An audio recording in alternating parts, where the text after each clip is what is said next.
cocaine habit is mighty bad. It's the worst goddamn habit I ever had, and I got high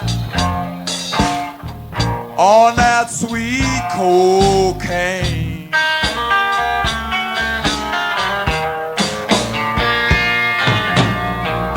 I take a walk down First and back up Main.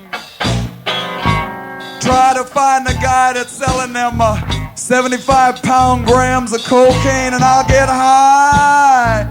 Woo! On that bad, bad blow.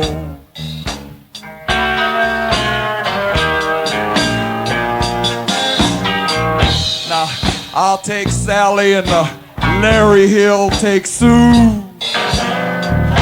They get high on cocaine and they sure love to screw my, oh my.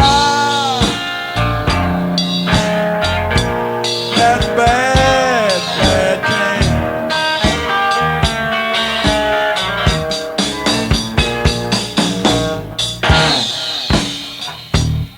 thing. I'd like to tell you a little story right here about me and that old cocaine and what it did to me.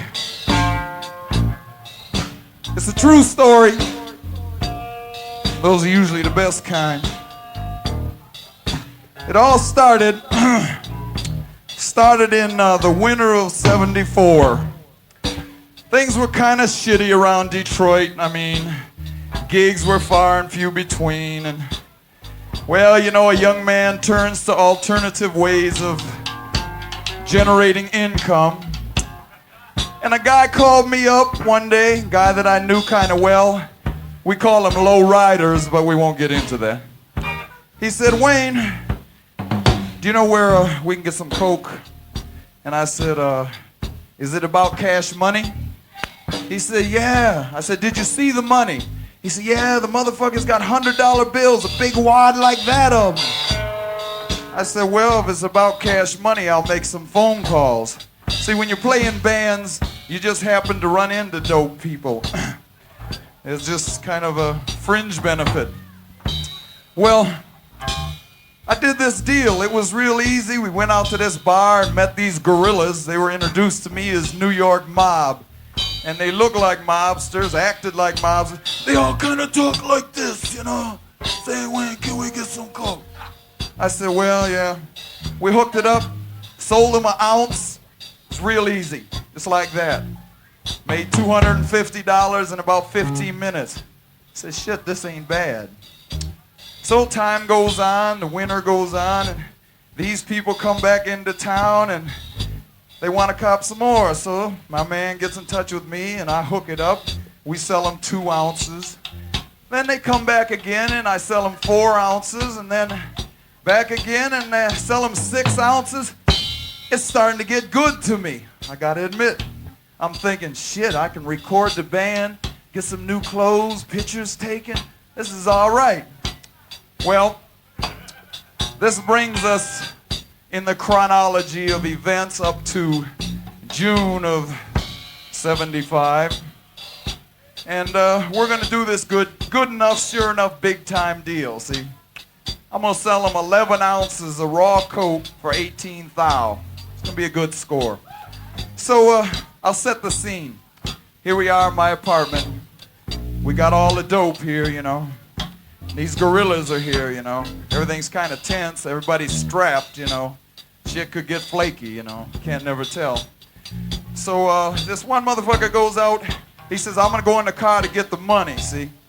I'm starting to get nervous now, you know. He ain't got the money. Well, goes downstairs, comes back up, looks in there. He's got $20,000 and $100 bills.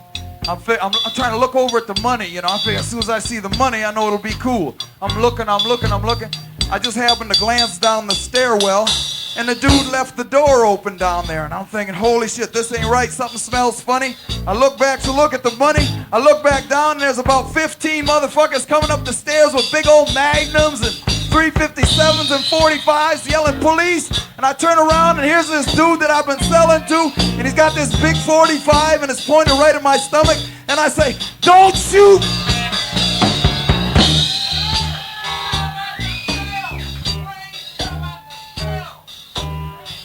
See, them 45s leave great big holes when they go out, you know. And I thought, oh shit, I got a career to worry about. Well, these mobsters, and they are mobsters, but unfortunately they work for the United States government, and they're called the DEA.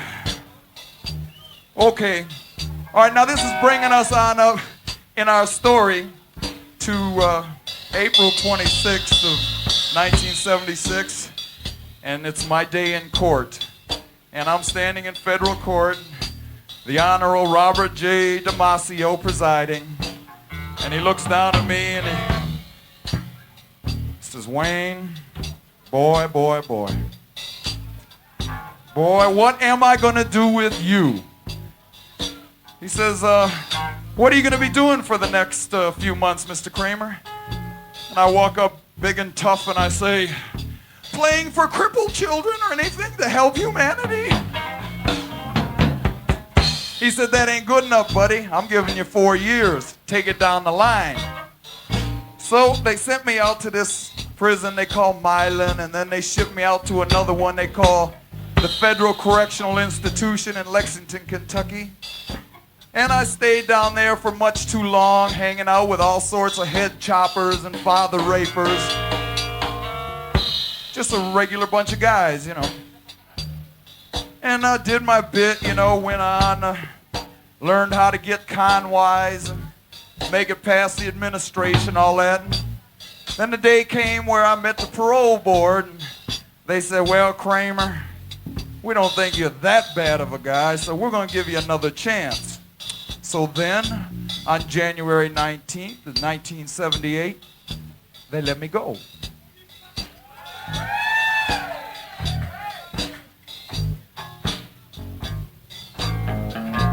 So now all you dudes and women that think you're a little bit slick, you know, you think you know how to get over, and you think you're a hustler or something. I mean, you do what you want to, but for me, I have to break it down into a song. If I would pass on any advice, it would go like this.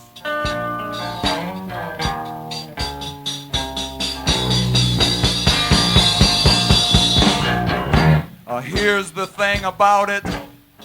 Here's the point. The cocaine habit cost me 21 months in the joint, so now I don't get too high on that bad cocaine. I still play my guitar though.